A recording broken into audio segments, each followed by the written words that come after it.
I would pass directly to the next speaker and present him and outline one of the main reasons why I invited him to be here, because he's actually bringing the perspective from the manufacturing side, but on the other side, he has a strong design background and understanding, and I think that fits well. And if we want to get lightweight build, and I think this is all relevant for us, also in the outlook, to get more build out of it, then we need to bring together engineers, architects, manufacturers, people crossing the boundaries between the different fields. And I think that fits very well talking about outlook. Alberto, the stage is yours. Thank you, Lucio. Can I have it here?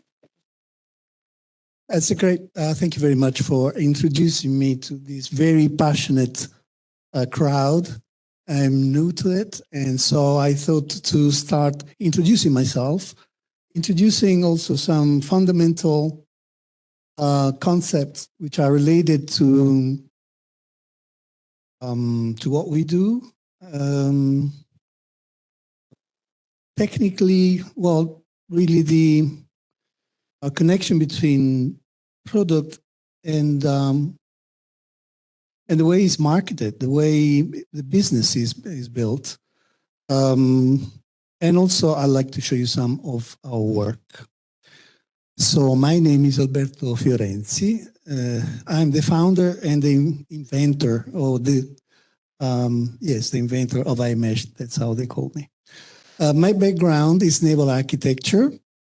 My specialty used to be sailboat design. I was in Valencia 2003-2007 and worked for the America's Cup teams. I produced sail materials then. It was in that situation that I saw Kevlar and carbon filaments applied to a facade. Renzo Piano had chosen to cover the facades of the Prada base with exhausted sails. A perfect thematic choice and a very interesting aesthetics. The weather and climate of Valencia demonstrated how technically wrong the choice of that material was. Airproof, combustible, not durable.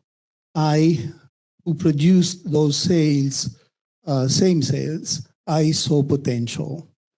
As an expert in composite materials and design, married to an architect at that time, I came to the intuition that I could develop something useful. But what exactly it was, I did not yet know. So my research journey started. I felt the need for comparison with the academy. I began by studying physics in Camerino Ascoli in central Italy. As a software expert, I learned what my design tools would be. I got to grips with the topic of urban comfort. I delved into a world that I knew only superficially at that time. I found myself tackling the topic of global warming together with the avant-garde, those who at the university before anyone else rang every alarm bell. The university in the Marche was a first springboard towards others. You have the Milan Polytechnic, Roma 3, La Sapienza, and then abroad, Berlin, Munich, Dubai, Abu Dhabi, Tokyo. The comparison with each group of researchers, degrees, theses, workshops, lessons, 2 research doctorates, and finally ILEK, Werner Sobek, Lucio Blandini, today you.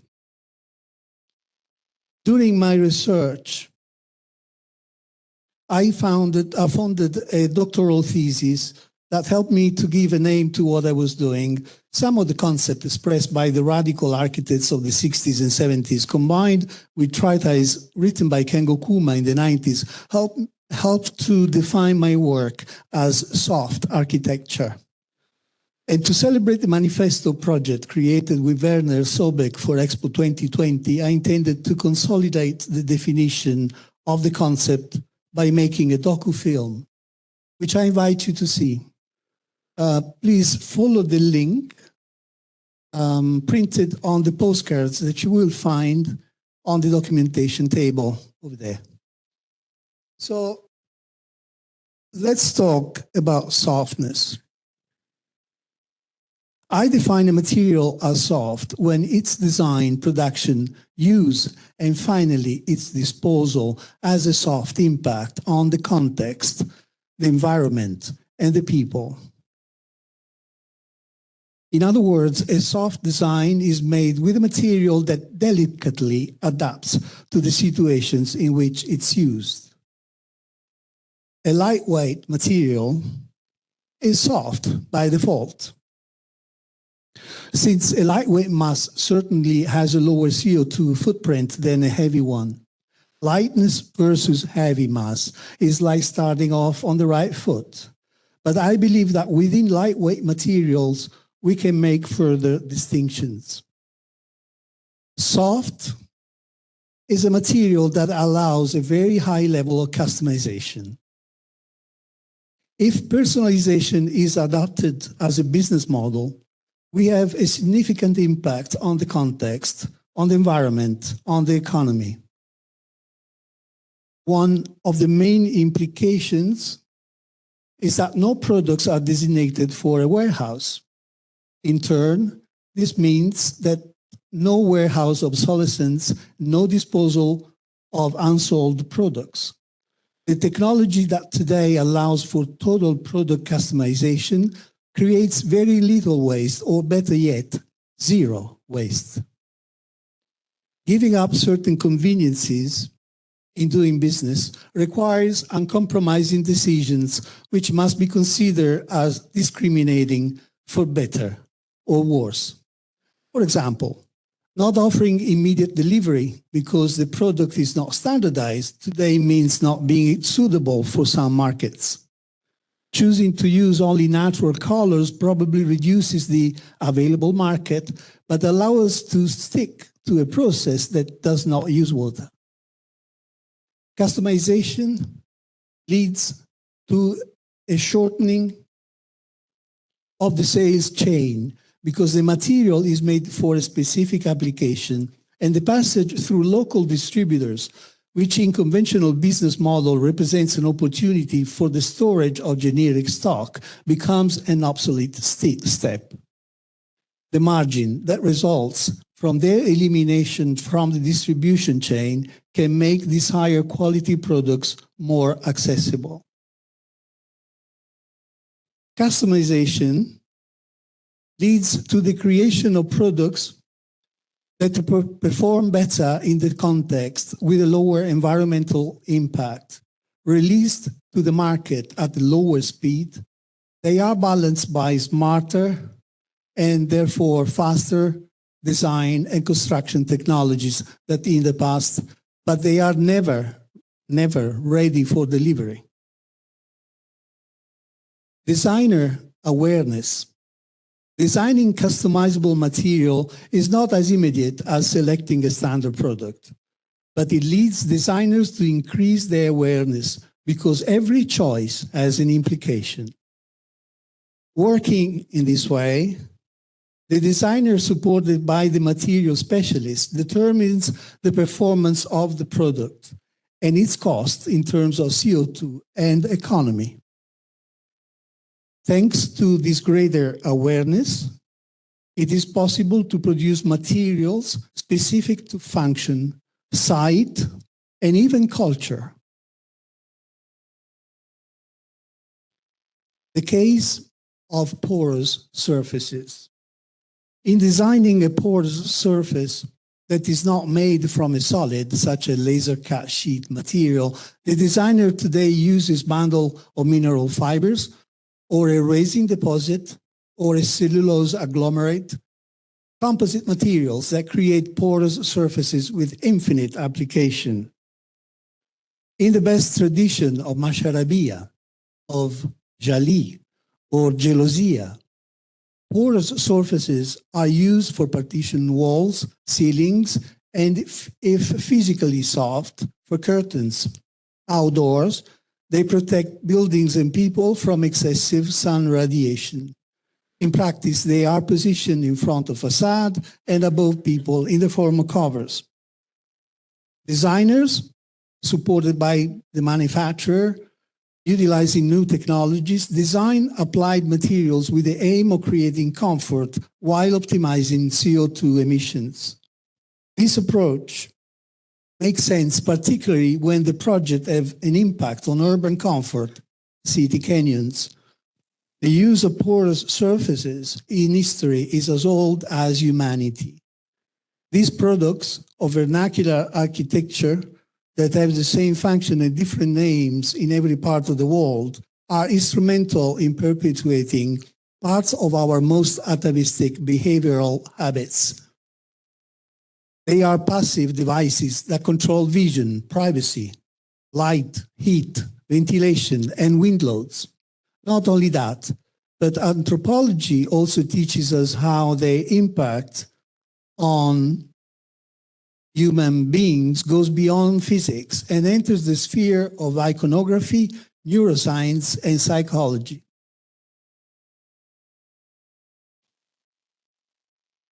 In conclusions, contemporary technologies allow the implementation of a new business model made possible by design and parametric analysis, robotics, and innovative materials.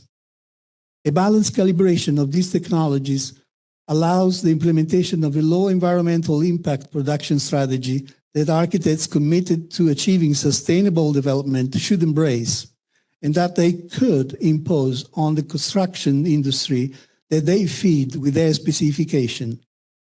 The new technologies present in the market today are proof that industry can live on smaller scale, giving priority to values related to environmental sustainability, to the quality of life of workers and users, an industry that brings innovation, which without interruption with the past is committed to persevering the unmissable diversity of the populations of the earth, all in exchange for important and not infinite expectation of profit.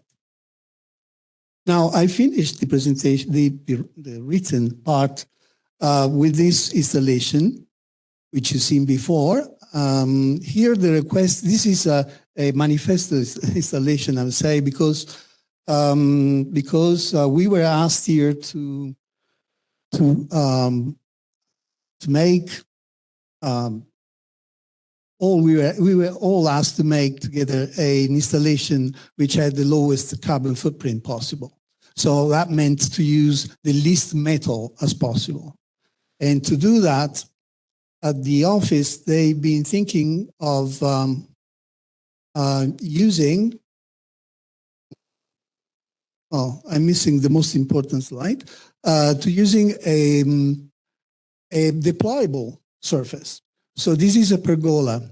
And when they told me about the metal thing, you know, CO2 down to the minimum, I said, let's make a pergola without beams. And it's first, I think, as large as this pergola without beams. It's beamless. And that is possible because we can direct the fibers in the direction of the loads. So we could take the loads acting on the membranes, the weight of the membranes itself, to the attachment points, which are 12 on each side, through the orientation of the fibers. When we calculated, obviously to calculate a membrane like that is complex. I don't think there is the computational power to take in consideration all the filaments we have. So we had to make some assumptions, and we considered the taping system, which is made of filaments.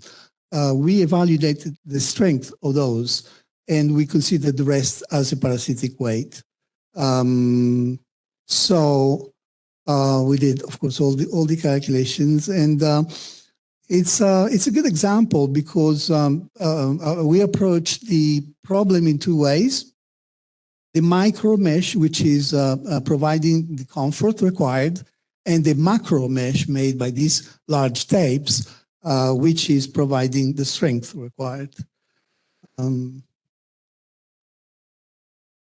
This is another interesting project. It's, again, I think quite unique because it's a frameless facade. Means that we've been tensioning the product from a top beam to the bottom beam. So there's nothing, there's no vertical elements. And the darker stripes that you see are overlaps of the panels, which are 3 meter wide, 11 meter high. And then there are some tiebacks, which are behind those reinforcements, circular reinforcements, which are built into the membrane,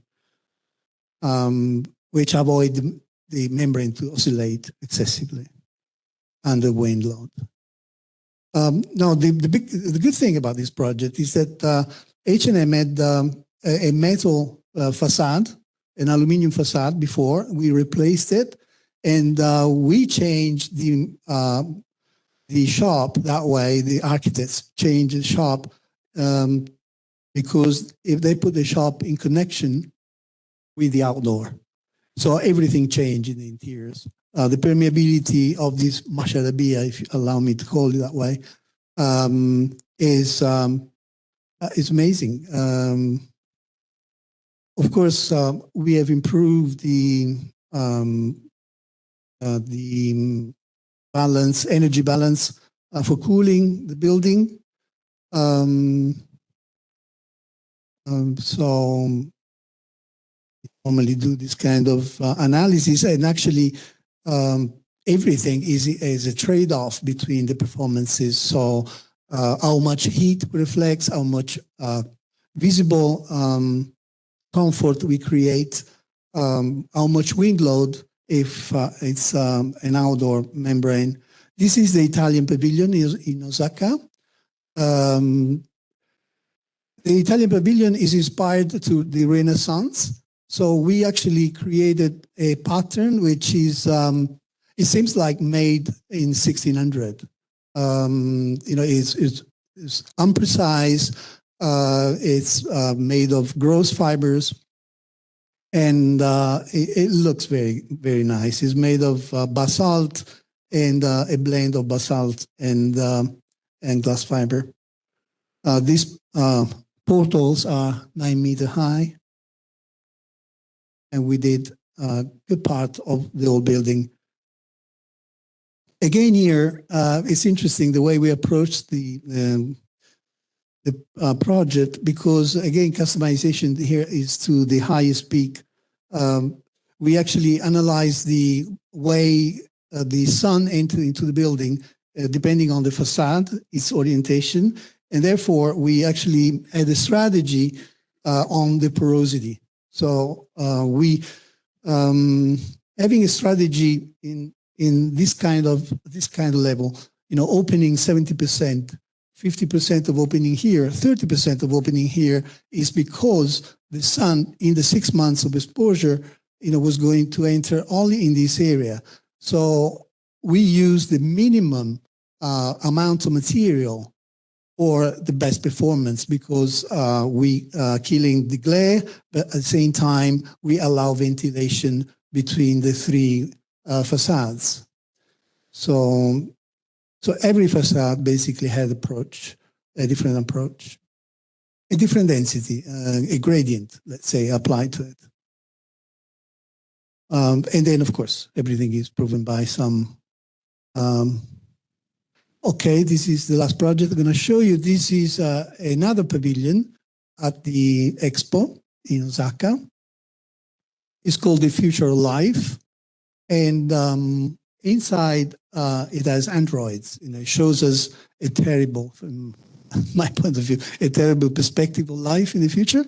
But apparently, we're heading that way. And the good thing is that the designer, Jiro Endo, utilized the mesh to create a pattern on the water. So it's an induced pattern on water, utilizing the way the fibers are positioned.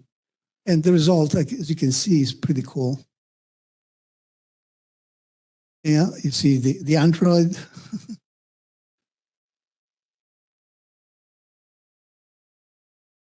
Oh, by the way, the Expo Osaka is a great success. I don't know whether, I mean, I've heard no, it's great. The ring is amazing. I don't know if you saw Fujimoto did the ring, which is incredible. A way structure with a wood structure, which is really amazing. Okay, so I guess this is an invitation for everybody. Whoever wants to do some experimentation, you know, we are a little home for everybody.